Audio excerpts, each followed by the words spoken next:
Bismillahirrahmanirrahim. Assalamualaikum warahmatullahi wabarakatuh. Waalaikumsalam warahmatullahi wabarakatuh. Sepangkeun Masta Abdi Rafen Artalia di kelas 8A.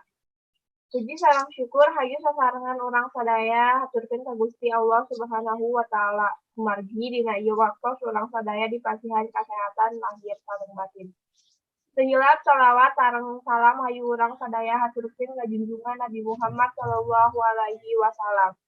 Sararencanganna, keluargana serta urang sadayana. Amin. Saterasna simkuring ngahaturkeun hatur nuhun kanggo Pak Ilham. Kumargi tos masihan waktos kangge abdi ngabiantarakeun dipayeuneun kerencangan sadayana. Ibu-ibu, bapak-bapak, teteh-teteh, aa-aa sadayana judul ieu biantara teh nyaeta ngajaga kebersihan sakola pikeun kanyamanan diajar.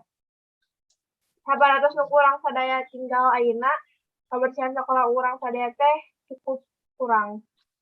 Sok sanajan sakola urang sadaya ieu teh nuju dibangun, urang sadaya teh tetap kudu ngajaga kebersihan. Minimal kebersihan kelas masing-masing. Sapertos dina hadis riwayat At-Tabrani sareng Hakim, an-nadafatu minal iman, nu artina kebersihan nyaeta bagian tina iman. Berarti lamun urang sadaya ngajaga kebersihan berarti urang sadaya kaasup jalmi nu beriman nu aya di jalan Allah Subhanahu wa taala. Amin. Sareng aya deui hadis riwayat At-Tirmizi nu isina urang teh kudu ngajaga jeung ngabersihan buruan imah urang. Tah ari kitu mah naon hubunganna jeung sekolah? Nya aya atuh. Urang teh diajar di sekolah teh geus jiga urang keur calik di bumi sorangan. Sanajan eueuh bapa indung, kan aya bapa jeung ibu guru nu geus dianggap ku urang sadaya jiga kolot urang. Salain ti eta manfaat urang sadaya ngajaga kebersihan sakola nyaeta pikeun kanyamanan urang diajar. Sok ayeuna mah bayangkeun lamun urang sadaya diajar dina tempat nu barau sampah jeung raya kebul, pasti urangna ge teu betah. Guru-guru oge sami siga kitu, lamun kelas urang sadaya kelasna parotor, pasti teu betahkeun. Tuluy menta kelasna dibersihan heula lamun rek diajar. Aya kan? Tuluy manfaatna nu kadua nyaeta urang sadaya moal bakal kakenaan panyakit, sapertos malaria, DBD, jeung sajabana. Kabeh penyakit teh sarangna tinu sampah. Jeung sajabana oge. Pikeun ngajaga kebersihan sakola, dina hate urang sadaya kudu diterapkeun sikap atawa inisiatif pikeun ngajaga kabersihan. Sakola kudu mah ngaayakeun kegiatan bersih sakola bebarengan sapertos jumsih atau Jumat bersih. Urang salaku warga SMPN 13 Bandung ngilu aktif dina sagala kegiatan sakola. Dina sagala kaharian sakola oge aktif miara sakola. Dina diri urang tok aya pipikiran kieu. Can bae da bersih mah gawena Mang Ade.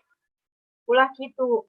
Sanajan Mang Ade ngabersihan sakola urang ge kudu ngilu bersih karunya atuh. Lamun Mang Ade ngajaga kebersihan sadayana, ai urang teu ngajaga kebersihan, hargaan saeutik sagala perjuangan Mang Ade teh. Minimal henteu mijeut sampah sangeunahna. Kesimpulanna, urang sadaya kudu sami-sami ngajaga kebersihan sakola pikeun kanyamanan diajar. Balik deui ka kanyamanan diajar, manfaatna nyaeta pikeun ngahadekeun nyerep sagala pelajaran, pikeun diajar jeung nu ngajar baretah hiji sakola. Minimal urang ngajaga kebersihan sakola nyaeta tong miceun sampah sangeunahna. Salah mun urang miceun sampah sangeunahna dina tempatna bakal reap ti bakalan panyakit. Tuluy ngajaga kebersihan kelas masing-masing. Mun nu hadena mah sakola ngadakeun jumsih, urang sadaya kudu ngiluan tina eta kagiatan. Sakieu wae biantara nu kuring haturkeun, mugi-mugi aya mangfaatna kanggo sadaya. Hapunten bilih aya kalepatan dina ngahaturkeun ieu biantara. Hatur nuhun dina sagala perhatosanana. Wassalamualaikum warahmatullahi wabarakatuh. Waalaikumsalam warahmatullahi wabarakatuh.